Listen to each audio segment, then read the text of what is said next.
안녕하세요. 전 그동안 잃어버렸던 제 인생을 되찾고 새로운 삶을 살아가고 있는 40대 여성입니다. 앞서 설명한 자기소개가 너무 거창하다고 생각하시는 분들도 있을 거라고 생각이 들어요. 하지만 제 소개가 지금의 저를 설명하는데 딱 맞는 설명이라고 생각합니다. 지금의 삶을 살아가기 전의 인생을 부정하는 건 아니지만 그때의 저와 지금의 저를 비교하면 새로 태어난 것과 다름이 없을 정도로 주변 환경, 마음가짐, 가치관 등등 전부 변하게 됐으니까요.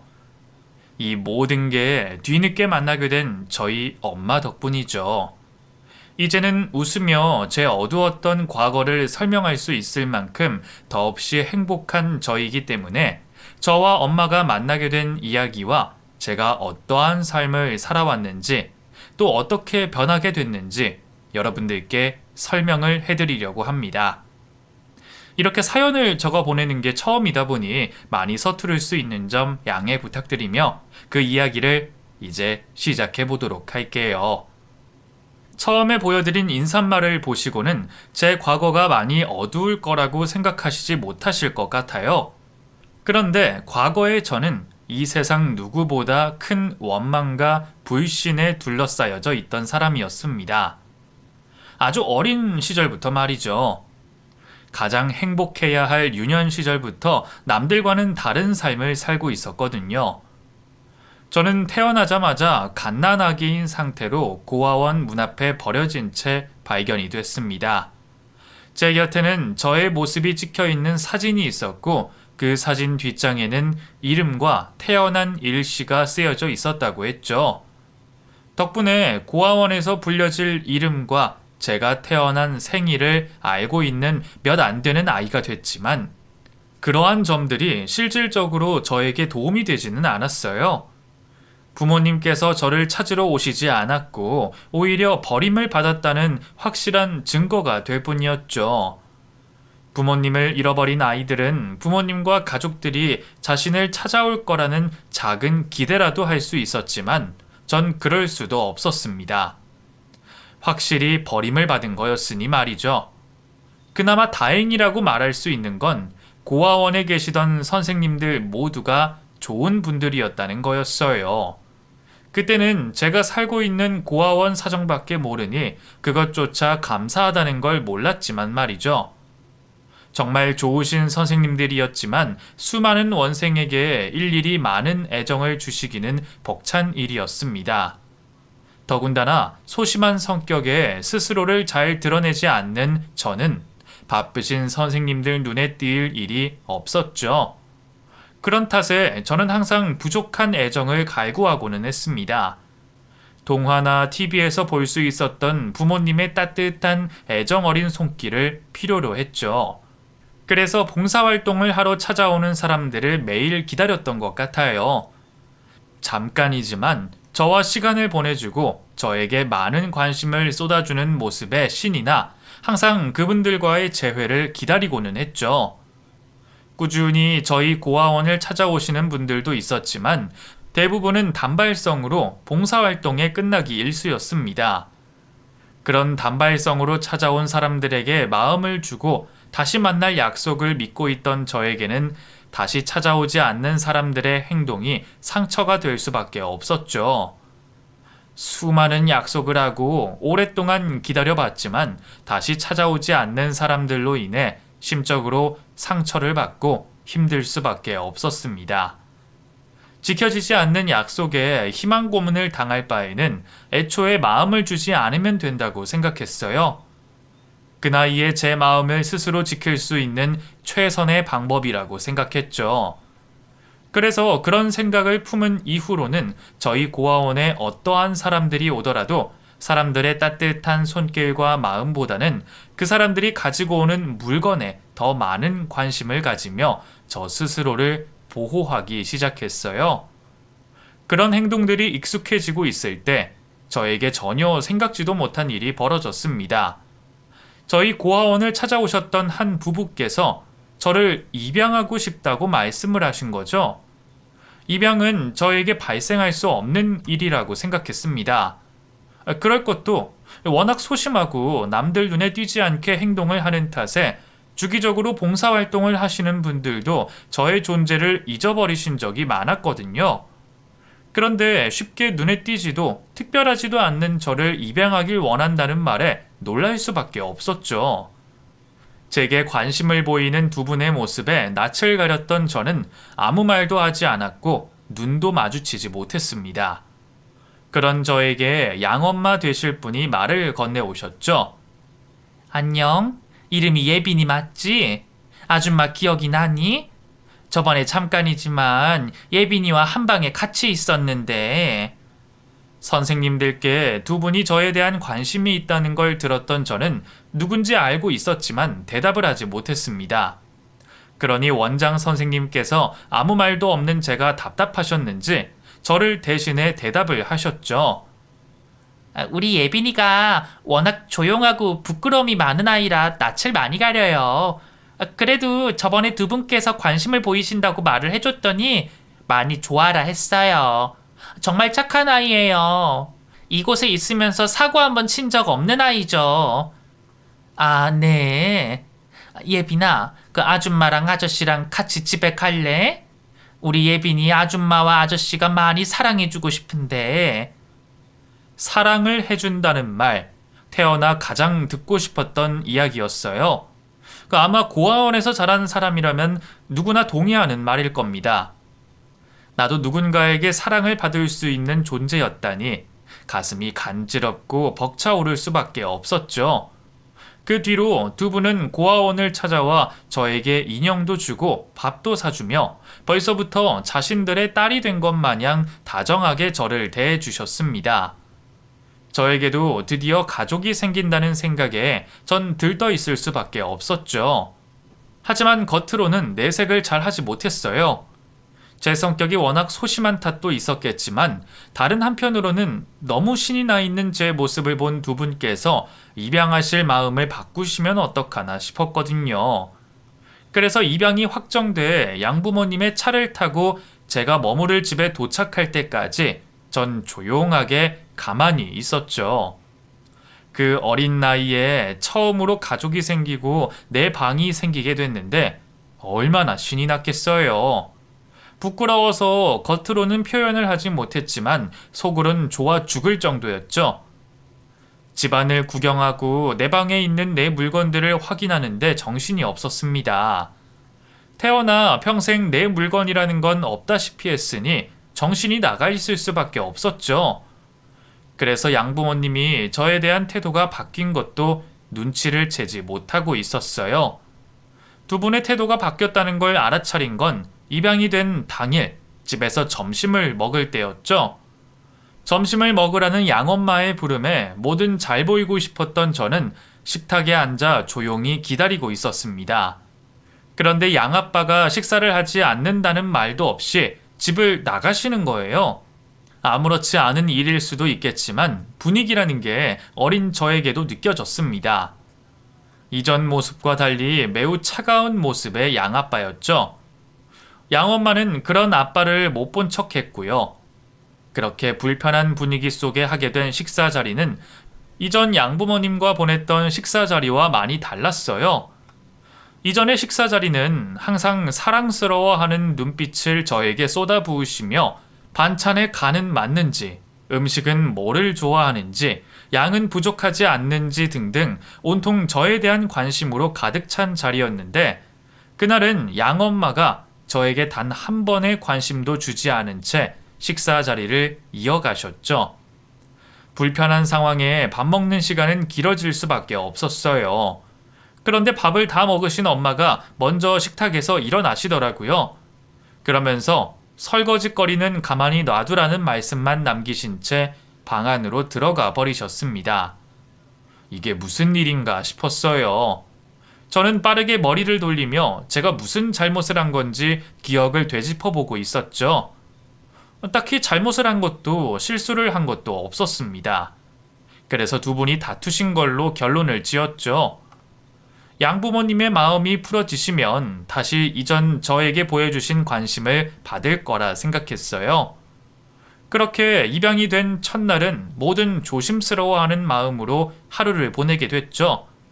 하지만 다음 날도 또 그 다음 날도 양부모님이 저에게 보였던 태도는 똑같았어요.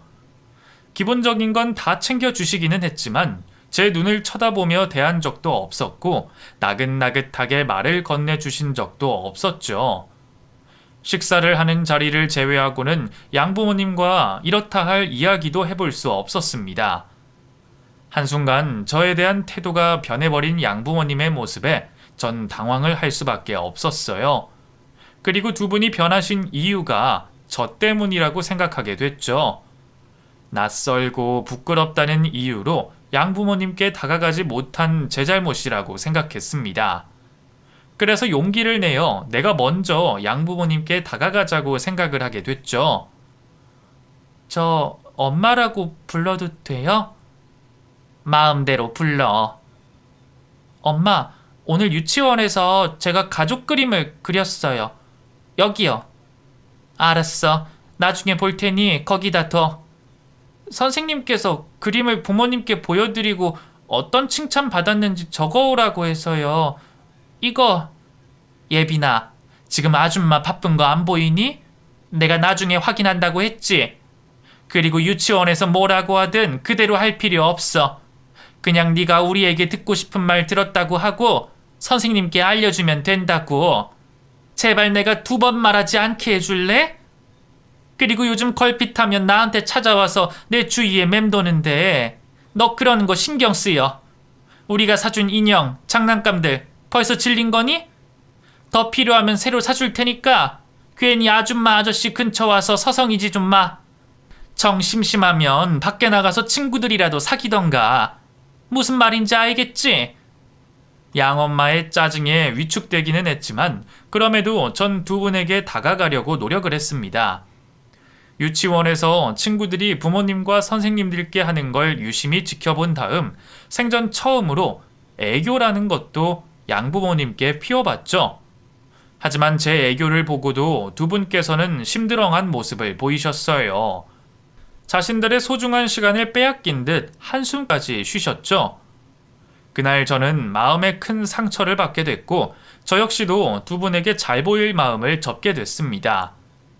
그저 사고 안 치고 두 분의 심기에 거슬리지 않게 행동하기로 한 거죠. 가족이라는 울타리를 가지기 위해 부모님의 관심과 사랑을 받기 위해 선택한 입양이었지만 결국에는 고아원에서 있을 때보다 못한 무관심한 가정에서 지내게 됐습니다. 그러다 두 분이 저를 입양에 대해 결심을 하고 입양 후 태도가 변한 것에 대한 이유를 알게 됐죠. 제가 듣고 있다는 걸 뻔히 알고 있음에도 거리낌 없이 그에 대한 대화를 나누셨던 양부모님들 간의 대화를 통해 알 수 있었죠. 두 분은 애초에 저를 가족의 일원으로 함께하길 진심으로 원해서 입양을 하셨던 게 아니었습니다. 전 도구 같은 존재였죠. 두 분의 욕망을 위해서 필요한 도구. 양부모님은 사랑 없는 결혼을 하셨다고 했어요. 집안의 어른들께서 강요를 한 탓에 하게 된 결혼이라고 했죠. 억지로 하게 된 결혼 생활은 처음부터 엇나가기 시작했고 두 분은 그에 대한 문제를 방치하셨다고 했습니다. 그 기간이 오래되면서 한 지붕 아래 살지만 각자의 삶을 살아가게 됐다고 했죠. 흔히 말하는 쇼윈도 부부처럼 말이에요. 두 분 모두 서로에게 마음을 주고 있는 다른 사람이 있다는 걸 알고 있었고 이를 인정해주며 자신들의 영역에 침범을 하지 않기로 약속을 하고 살았다고 했습니다. 그러다 양아빠의 아버지, 저에게 할아버지가 되시는 분이 돌아가시기 전에 재산을 정리하기로 마음을 먹으셨다고 하네요. 자식들에게 최대한 공평하게 나눠주시려고 했지만 이왕이면 자식이 있어 큰 돈이 더 들어가야 하는 집에 보탬을 더 주시려고 했던 모양입니다. 그러다 보니 아이를 가지지 않았던 양부모님은 다른 형제들에 비해 적은 재산을 받을 수밖에 없었죠. 이런 할아버지의 뜻을 다른 가족들보다 먼저 알게 된 양부모님은 그날부터 재산을 더 받을 수 있는 방법을 찾기 위해 결혼 후 처음으로 머리를 맞댔다고 했어요. 그러다 입양 이야기가 나오게 된 것이었죠. 할아버지께서 자식들에게 재산에 대한 이야기를 하기 전 양부모님께서는 저를 데려왔고 두 분 사이에 의학적 소견으로 임신이 불가능해 마음으로 품게 된 아이가 있다고 가족들에게 거짓말을 한 거예요. 그래서 소심하고 말을 잘 듣게 보이는 저를 선택했던 거였고요. 그 사실을 다 듣고 나서도 전 할 수 있는 게 없었습니다. 양부모님께서 시키시는 대로 행동을 해야 했고 생전 처음 보는 할아버지 품에 안겨 행복한 생활을 하고 있는 손녀의 모습으로 연기를 해야 했죠. 그때만큼은 양부모님 모두 저를 입양하기 전 마음씨 좋은 부모님의 모습을 하고 있었습니다. 그렇게 아주 잠깐씩이었지만 할아버지와 양부모님 사이에서 가족이라는 따뜻한 정을 느낄 수 있을 때가 너무 좋았어요. 하지만 그런 날들도 할아버지께서 위중해지시고 돌아가시게 되면서 영영 있을 수 없는 일이 됐죠. 양부모님께서는 할아버지가 돌아가시게 되고 소기의 목표로 하시던 재산을 나눠받게 되자 각자의 삶을 살기로 결정하셨습니다. 그리고 더 이상 필요한 존재가 아니었던 저는 양쪽에 떠넘겨지듯 버림을 받다 결국에는 파양이 돼서 다시 고아원으로 돌아가게 됐죠. 그 집안에서 사랑받지 못한 존재라는 것까지는 견딜 수가 있었습니다. 하지만 파양돼 다시 고아원으로 보내지기까지 저를 자신들의 물건보다도 못한 존재처럼 미루고 떠넘기려는 두 분의 모습을 보고 느끼며 제 가슴에 영영 지워지지 않을 상처가 생겼고 그 상처 안에서는 분노가 피어오르기 시작했죠. 그리고 그 분노는 제 마음의 온 부분을 휘감기 시작했어요. 그날 이후 저는 봉사활동과 입양을 하러 온 어른들에게 큰 적대감을 드러냈습니다. 가슴 따뜻한 말을 하고 저를 위한 행동들을 하더라도 그 사람들의 말과 행동 뒤에 숨어 있을 저희를 의심했죠. 그렇게 사람들의 불신을 가지게 됐던 저는 아무도 제 마음속으로 침범을 할 수 없게 마음의 문을 걸어 잠그고 저만의 성벽을 쌓아 올리게 됐습니다. 더 이상 입양을 가고 싶지도 않았고 입양이 될 일도 없었어요. 고아원의 불문율처럼 일정 학년이 넘어선 아이들은 입양이 될 일이 거의 없었거든요. 전 그런 상황이 더 낫다고 생각이 들었죠. 적어도 이곳에서는 어른들에게 상처받을 일이 없었으니까요. 이제 어른들이라면 지긋지긋했습니다. 도움을 받기도 싫었고 인연을 맺기도 싫었죠. 저 혼자 살아갈 인생을 계획하기 시작했어요.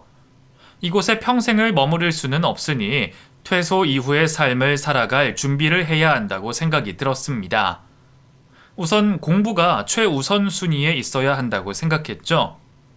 공부는 성공의 지름길이라며 이 세상에서 이야기를 하고 있었고 공부를 잘하면 환경이 어떻든 부모가 없든 그것과 상관없이 내 꿈을 이룰 수 있다고 했습니다. 또 배움을 이어갈 수 있게 장학금도 받을 수 있다고 했죠. 그날부터 정말 피 튀기게 공부를 했던 것 같아요. 제 또래 친구들보다 더 노력하고 치열하게 살면서 말이죠. 친구들은 부모님과 약속한 선물을 받기 위해 또는 단순히 부모님에 대한 기대를 충족시키기 위해 하고 있는 공부였지만 저에게는 고아원을 퇴소한 이후의 삶을 살아가기 위한 절실한 행동이었습니다. 친구들이 연예인을 좋아하고 이성에 관한 이야기를 나누고 있을 때 전 살기 위해 공부만 하고 있었죠. 다행히 중간중간 동기부여가 될 만한 일들이 생기며 수능 시험을 칠 때까지 공부에만 전념을 할 수 있었어요. 어려운 환경에서 우수한 성적을 받는다며 여러 단체들에게 학용품과 수능 교재, 지원비 등등 공부를 하는 데 있어 필요한 도움을 받을 수 있었죠. 공부만 열심히 하고 우수한 성적을 받으면 돈을 벌지 않아도 필요한 것들을 받을 수 있다는 걸 직접 경험할 수 있었습니다. 그런 덕분에 비싼 사교육을 받는 또래 친구들과 큰 차이 없는 환경에서 공부를 할 수 있었죠. 장학금과 지원을 받으며 편안하게 공부만 할 수 있었던 저는 명문대학에 들어갈 수 있었어요. 그리고 대학을 가서도 장학금과 함께 고아라는 이유에서 받을 수 있었던 혜택을 받으며 일반 학생들보다 걱정 없는 캠퍼스 생활을 할 수 있었죠. 나중에는 그러한 도움들로 유학생활까지 제 돈을 쓰지 않고 할 수 있었습니다. 물론 돈 걱정 없고 여유 있는 유학생활은 아니었지만 갓난아기 때 버려져 고아원에서 자라온 제가 유학 공부를 하고 있다는 건 그것만으로도 믿을 수 없는 성공 스토리였죠. 이 모든 게 저 스스로 만들어낸 결과물이었어요. 하지만 전 현재에 만족하지 않았습니다. 더 큰 꿈을 그리고 있었죠. 평생 누군가의 도움이 필요 없는 삶을 이루고 싶었어요. 그러려면 경제적인 성공은 필수 불가결한 조건이었죠. 유학에서 돌아왔던 저는 이전부터 구상하고 있는 사업을 시작해 보기로 했습니다. 제가 유학에서 돌아왔을 때 이미 스마트폰으로 세상은 이전과 전혀 다른 사회가 되어 있었지만 아직 누군가는 개척하지 못한 사업의 분야가 있을 거라고 생각했어요. 저는 이러한 점들을 빨리 알아차리고 도전을 해보기로 했죠. 현재 경쟁자들이 있더라도 부족한 점을 보충할 수 있고 소비자들에게 새로운 방향을 제시할 수 있는 사업이라며 해볼만 하다고 생각이 들었습니다. 그렇게 수요에 비해 공급이 부족한 어플리케이션으로 사업을 시작하게 됐고 성공을 할 수 있었죠. 앱을 성공시킨 뒤에는 다른 회사에 좋은 조건으로 회사를 넘기곤 했습니다. 그리곤 다시 저는 다른 앱을 만들고 성공시키는 일을 반복해 나갔죠. 그러다 제가 진정으로 원하고 하고 싶었던 사업으로 뛰어들었고 이전 앱을 팔며 모아온 자본으로 세력을 빠르게 확장시켜 나갔습니다. 그리고 단기간 내에 큰 성공을 이룰 수 있었죠. 흔히 말해 젊은 나이에 성공을 한 사업가가 되어 있었던 거예요. 하지만 제가 유명해지자 그로 인해 발생하는 문제점들도 여럿 생기게 됐습니다. 가장 큰 문제는 제 출신을 알고 저와 별 인연도 없는 사람들이 도움을 요청한다는 일이었죠. 그 중에는 저를 파양했던 양엄마도 있었습니다. 몇십 년 안 되는 기간 동안 어떻게 무너졌는진 몰라도 그 잠깐 저를 돌봐줬던 것을 운운하며 자신을 도와달라고 말을 하더군요. 다른 사람들은 몰라도 양부모 두 사람만큼은 용서를 할 수 없었습니다. 그래서 모르는 사람인 척 문전박대를 했죠. 이후에도 제 친부모라고 사칭을 하며 저를 찾아온 사람들도 있었어요. 하지만 하나같이 제 돈을 노리고 거짓으로 지어낸 이야기를 하고 있었죠. 순진한 사람이라면 혹했을지도 모르겠지만 저는 저 이외에 다른 사람은 믿지 않는 사람이었습니다. 계속된 성공으로 인해 마음이 좀 유해지고 넉넉해지기는 했지만 아직도 사람에게 불신을 하고 있었고 그로 인해 그 사람들의 허술한 거짓말을 쉽게 눈치챌 수 있었죠. 하지만 그러한 일들이 계속해서 벌어지다 보니 전 사람 자체를 믿을 수가 없게 됐어요. 양부모에게 버림을 받았을 때 생긴 인간에 대한 불신이 이제 겨우 누그러지고 있었는데 말이죠. 지긋지긋했습니다. 그때는 저도 같은 인간이라는 게 싫을 정도로 사람에 대한 무한한 불신을 가지게 됐죠. 사람을 멀리할 수밖에 없었어요. 설령 저에게 피해를 주지 않고 업무로 인해 꼭 마주쳐야만 하는 사람들이라고 해도 말이죠. 그러한 행동은 회사를 운영하고 있는 대표인 저에게 득이 될 리가 없었습니다. 직원들은 어느 날부터인가 말문을 닫아버리고 오로지 보고서와 메신저로만 소통을 하는 저를 이상하게 생각하는 듯 했죠. 뿐만 아니라 업무 관련으로도 즉각적인 소통이 불가능해지니 이는 회사 이익적으로도 부정적인 영향을 주게 됐고요. 하지만 그럼에도 저는 최대한 사람들과 마주치지 않으려고 했습니다. 그렇게 또다시 제 마음속 성벽을 쌓아가고 있을 때였어요. 또다시 저의 친모라고 주장하는 여성분이 자신의 지인을 데리고 저를 찾아왔죠.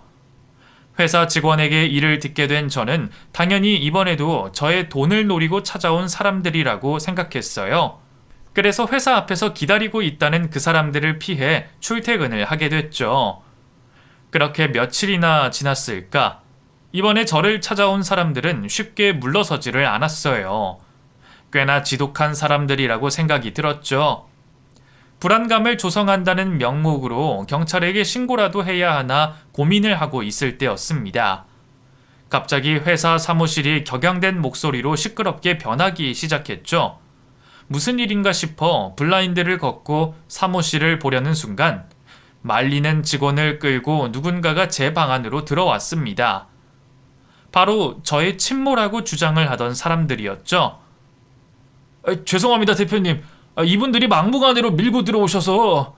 아니, 아무리 부모에 대한 원망이 크다고 해도 그렇지.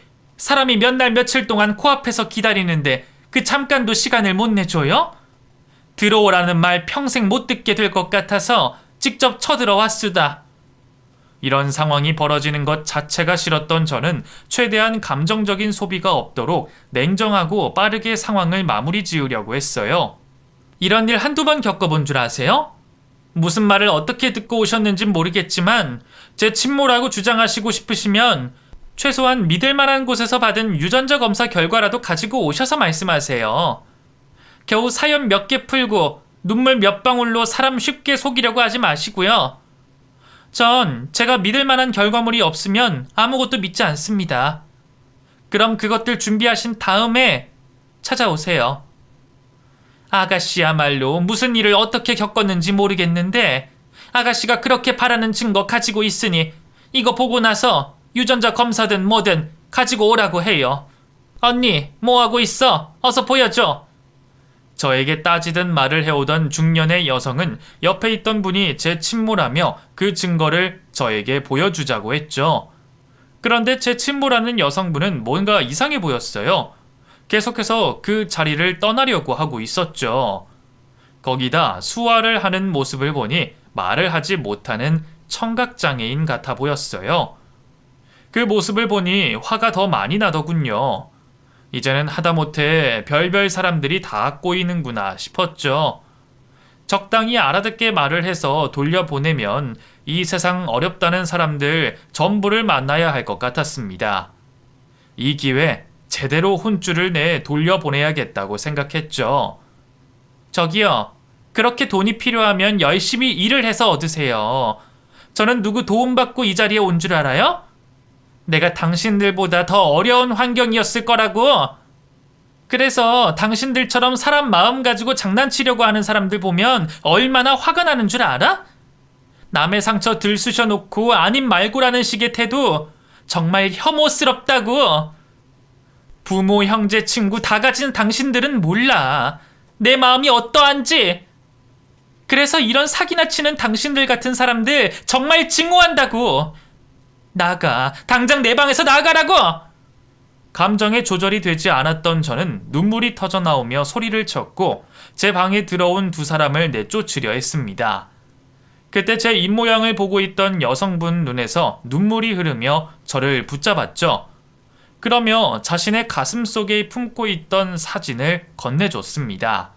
무시를 하고 내쫓으려 하는 순간 여성분이 건네준 사진을 보게 됐고 다음 행동을 하지 못한 채 그 자리에 멈출 수밖에 없었습니다. 그 사진은 제가 고아원에 발견이 됐을 때 같이 놓여져 있었던 사진이었어요. 어쩌면 저와 가족에 대한 유일한 연결고리였기 때문에 제 분신처럼 여기던 사진이었습니다. 그래서 매일 가지고 다니던 사진이었죠. 오늘 아침도 확인을 했었기 때문에 그럴 리가 없다는 걸 알면서도 혹시 잃어버리지 않았나 다시 한번 확인을 하게 됐죠. 사진은 원래 자리에 잘 있었습니다. 두 사진은 똑같은 사진이었어요. 두 사진이 같은 사진이라는 걸 알게 되자 전 그 밑에 깔려있는 사진들을 정신없이 훑어보게 됐습니다. 여성분이 건네준 사진들 모두 제가 찍혀져 있었어요. 마치 제 인생의 이야기를 축소한 것처럼 아기 때부터 성인이 됐을 때까지 전부 제가 찍혀 있었죠. 그리고 그 사진들 중 일부에는 여성분의 모습도 같이 담겨져 있었습니다. 또 사진들 뒷장에는 짤막하게 여성분이 썼다고 생각되는 글이 적혀져 있었죠. 그 글들을 읽는 순간 저는 제 앞에 있는 여성분이 제 친모임을 알 수 있었고 그 자리에서 주저앉아 심장이 터지도록 오열을 하게 됐습니다. 손가락 몇 마디를 제 몸에 댔어요.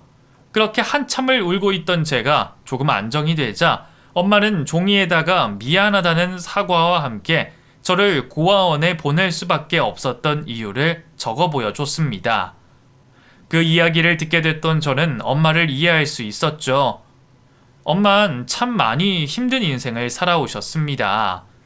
엄마의 어린 시절 여자와 장애인이라는 이유만으로 집안에서도 많은 차별과 무시를 받아왔다고 했어요. 제대로 된 시설에서 교육을 받지 못한 건 당연했고 동네 사람들 입에 오른다며 작은 방에 갇혀 살듯이 사셨다고 했죠. 수화도 배울 수 없었다고 해요. TV가 보급된 시절도 아니어서 입모양을 보고 사람들의 말을 배울 수도 없었다고 했고요. 가족들과도 의사소통을 거의 하지 않은 채 식모처럼 지내셨다고 했죠. 그러다 꽃다운 나이 19살에 팔려가듯 나이 많은 제 친부에게 시집을 가셨다고 했습니다. 엄만 얼굴도 모르는 남자에게 시집을 가는 거였지만 현재보다 나은 생활을 할 수 있을 거라는 기대를 했었다고 해요. 하지만 제 친부와 하게 된 결혼 생활은 이전과 마찬가지의 어두운 터널이었다고 했죠. 시집을 간 첫날부터 제 친부에게 가정폭력을 당했다고 했습니다. 그리고 그 가정폭력이 계속됐다고 했죠. 이를 말려야 할 할머니는 그 상황을 지켜보기만 했다고 해요. 애초에 엄마는 이 집에 며느리와 아내로서 시집을 온 것이 아니라 대를 이어줄 사내 아이를 낳기 위해 데려온 것이니 어떤 일을 겪든 상관이 없었던 거죠. 그렇게 엄마는 모진 시댁살이와 가정폭력을 당하며 지내셨고 그러던 중에 저를 가지셨다고 합니다. 엄마의 뱃속에 있는 제가 아들일 수도 있다는 생각에 아주 잠시나마 할머니에게 인간다운 대접을 받을 수 있었다고 해요. 하지만 그것도 아주 잠시 제가 여자아이라는 걸 알게 되자 할머니라는 사람은 다시 엄마를 구박했고 저를 떼자는 말까지 했다고 합니다.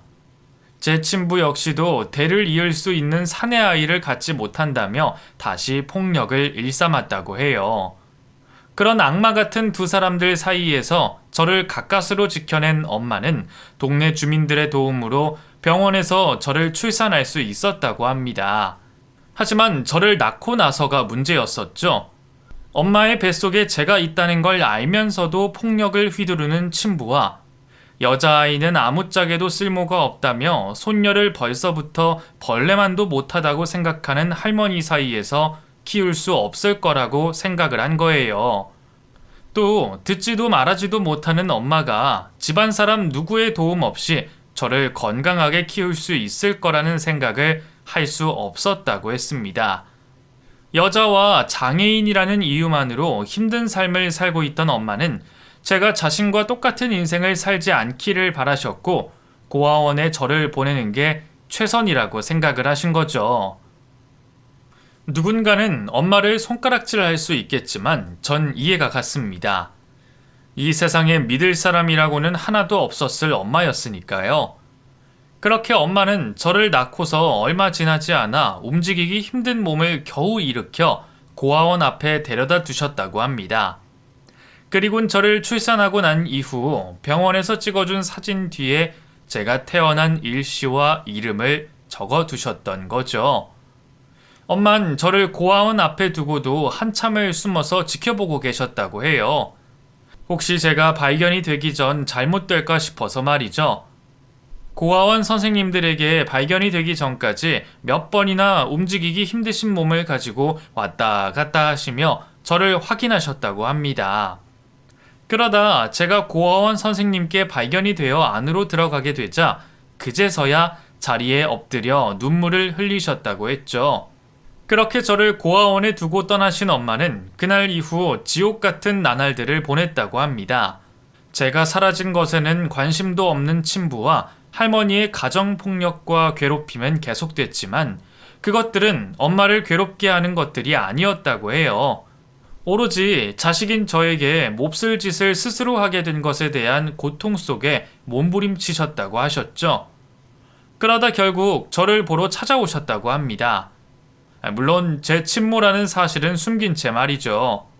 엄만 친부와 할머니가 집을 비울 때면 고아원을 찾아와 봉사활동을 하는 것처럼 하며 멀리서 저를 보셨다고 해요. 그런 일은 없었겠지만 갓난쟁이인 제가 엄마를 알아봐 반응이라도 할까 싶어 항상 조금 떨어진 곳에서 저를 지켜보셨고요. 그러시면서 제게 알게 모르게 항상 저를 챙겨주셨다고 해요. 제가 입양이 되기 전까지 말이죠. 고아원에서 자라는 저를 보며 가슴이 찢어지셨지만 그래도 원생들과 대화를 하고 감정을 솔직하게 드러내는 저를 보며 잘한 일이라고 마음을 다독였다고 하셨습니다. 그러다 제가 형편이 넉넉한 집안에 입양을 간 걸 아시게 되면서 마음을 놓으셨다고 하셨죠. 이후 모진 시댁살이를 하시면서도 늘 행복하셨다고 했어요. 좋은 집에서 좋은 교육을 받고 훌륭한 부모님들과 행복하게 있을 저를 생각하시면서 말이죠. 그렇게 몇 년을 살아가시다 문득 제가 어떻게 살고 있는지 근황이라도 알고 싶었던 엄마는 다시 고아원을 찾게 됐고 그곳에서 파양이 돼 돌아와 있는 저를 다시 보시게 된 거죠. 파양이 된 이유 또한 모두 자신의 잘못이라고 생각했던 엄만 이제 앞뒤를 가리지 않고 저를 도와주시기로 마음을 먹으셨다고 했습니다. 그날부터 고아원을 내 집 드나들듯 다니시며 저에게 무슨 도움을 줘야 하는지 찾으셨다고 했죠. 당시 이 세상에 나 혼자고 홀로 살아가기 위해서는 공부만이 유일한 살 길이라고 생각했던 전 도끼를 품고 공부에 집중을 하고 있었고 그런 이유에서 엄마는 학업에 대한 지원을 해주시기로 한 거였어요. 엄마는 자신도 없이 사는 형편에 저를 지원해주기 위해 계절마다 다른 노점 일을 하시며 한 푼 두 푼 돈을 모았다고 하셨습니다. 물론 엄마가 돈을 벌고 있다는 걸 알게 된 친부가 벌어온 돈을 빼앗으려고 했지만 엄마는 온몸으로 친부의 착취를 막아서며 돈을 지켜냈다고 하셨어요. 지금까지 저 스스로 잘해서 받았다고 한 지원들 중 절반 이상이 엄마가 도움을 줬던 것들이었습니다. 그러다 나이든 친부가 먼저 세상을 떠나면서 받게 된 재산의 전부를 저를 위해 쓰시겠다고 결심을 하셨고 대학생활 이후의 지원을 아낌없이 해주셨다고 해요. 아시는 분들을 동원해 재단인 것처럼 꾸며 저에게 꾸준히 지원을 해주셨던 엄만 제 유학 비용까지 지원해 주셨고요. 유학에서 돌아온 뒤 저 스스로 사업을 하고 조금씩 안정되어 가는 모습을 보시곤 이제 자신의 역할을 마쳤다고 생각하셨다고 했습니다. 이제 남은 평생 제가 행복하기를 바라시며 저를 만나고 싶은 욕심이 더 커지기 전에 제 곁을 떠나시기로 한 거죠. 그렇게 저는 사업을 하며 인생을 승승장구하고 있었고 엄마는 얼마 남지 않은 재산을 가지고 소박한 삶을 사셨다고 해요. 뒤늦게 수화와 구화 한글도 배우시며 남은 인생 조용히 사시려고 하셨죠. 그런데 최근 암이라는 몹쓸 병에 걸리시게 됐다고 합니다. 그것 또한 자신이 저를 버린 일에 대한 죗값을 받는다고 생각하셨던 엄마는 치료를 포기하신 채 삶을 내려놓으시려고 했다고 해요. 하지만 엄마가 복지관을 다니며 아시게 된 친구분이 엄마의 인생 이야기를 이전에 듣게 되셨고 엄마가 병에 걸린 것을 아시고는 친딸을 만나야 하지 않겠냐며 제가 있는 곳까지 끌고 오시게 된 거였습니다. 그래서 이렇게 엄마를 태어나 처음으로 마주할 수 있게 된 거였죠. 전 이제껏 갓난아기인 저를 고아원에 버린 부모님을 평생 원망해 오고 있었어요. 그분들이 얼마나 힘이 들었건 자식을 버린 것에 대한 용서를 뒤늦게라도 할 수 없을 거라고 생각했죠. 이 세상에 가장 불쌍한 사람은 저였고 그 누구도 제 원망 섞인 마음을 풀어줄 수 없을 거라고 확신하고 있었어요. 그런데 엄마가 살아온 인생 이야기를 알게 되자 그 모든 게 무너졌죠. 엄마는 저를 만나러 온 그때 그 순간까지 단 1초라도 자신의 인생을 사신 적이 없던 분이었습니다. 평생 손 닿을 수 있는 거리에 있는 저를 두고도 자식을 버린 죄인이라며 손 한 번 잡지 못한 엄마였어요. 제가 모든 것을 알고 울음을 터뜨렸을 때도 엄마는 손가락 몇 마디를 겨우 저에게 가져다 댈 만큼 저에게 미안해하고 있었습니다. 그런 엄마를 꽉 안아주고 싶었어요. 자신을 자책하지 말라는 의미에서 말이죠. 엄마는 자신의 상황에서 할 수 있는 최선을 다하셨던 분이었습니다. 감당해야 할 죄책감 이상의 감정을 가지고 살아오신 분이었고, 그로 인해 이런 몹쓸 병에 걸리셨을 거라고 생각이 들었죠. 제가 엄마를 꽉 안자 엄마 자신이 저를 안아도 되는 건지 싶어 두 손을 허공에 두고만 있었어요. 저는 엄마를 보고 입모양을 알아볼 수 있게 또박또박 말했죠. 엄마, 나 엄마 원망 안 해. 엄마, 나 때문에 너무 힘들게 살았어. 그러니 미안해 하지 마. 엄마가 이렇게 나를 찾아와줘서 너무 고맙고 내가 너무 미안해. 엄마가 평생 내 곁에 있는데 그것도 못 알아보고. 나 엄마 딸이야. 엄마가 만지고 싶은 만큼 만지고 안고 싶을 만큼 안아. 평생 이 순간을 기다렸을 거 아니야. 그제서야 엄마는 천천히 두 손을 제 얼굴에 가져다 댔고 갓난아기 이후 처음으로 자신의 딸을 만지게 됐습니다. 우리 두 모녀는 서로를 부둥켜 안고 재회한 기쁨의 눈물을 흘리게 됐죠. 이전까지는 핏줄이라는 것에 큰 의미를 두지 않았어요.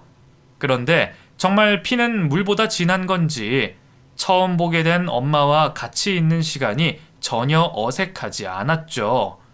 오히려 편안한 마음이 들 정도였습니다.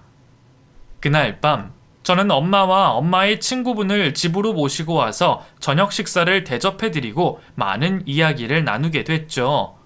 그리고 엄마와는 밤새 서로의 살아온 인생을 들려주며 시간을 보내게 됐고요. 다음 날부터는 더 바쁜 생활을 하게 됐어요. 엄마의 암 치료를 위해 제가 백방으로 알아봐야 했으니 말이죠. 고맙게도 엄마를 저에게 모시고 와주신 엄마의 친구분께서 많은 도움을 주셨습니다. 덕분에 제가 엄마와 떨어진 시간에도 마음을 놓을 수가 있었죠. 엄마를 모시고 치료를 받는 동안 우리 두 모녀는 가장 뜻깊고 중요할 수 있는 일을 하게 됐어요. 엄마와 제가 드디어 법적인 가족 관계가 된 거죠. 누군가에게는 아무렇지 않을 수도 있는 가족관계 증명서가 저희 두 모녀에게는 몇 번이고 확인을 하고 싶을 정도로 소중한 서류였어요. 저는 그 서류를 가지고 마치 아이가 된 것처럼 엄마가 생겼다며 펄쩍 뛰어다녔고 엄마는 그런 저를 웃으며 바라보셨죠. 이후 엄마는 저를 위해 암투병을 하시게 됐고 저는 이제껏 못다한 효도를 하기 위해 엄마를 따라다니며 간병을 하게 됐습니다. 다행히 암 초기고 진행 상태도 나쁘지 않아 항암 치료 후 수술을 하는 방향으로 치료를 하게 됐어요. 지금 엄마는 수술을 마치시고 재발 감소를 위해 항암 치료 마무리 단계에 있으시고요. 엄마와 재회를 하고 같이 한 공간에 있고 평범한 일상들을 나눌 수 있어서 행복했지만 내심 엄마와 좋은 곳을 못 돌아다니는 게 아쉬웠습니다.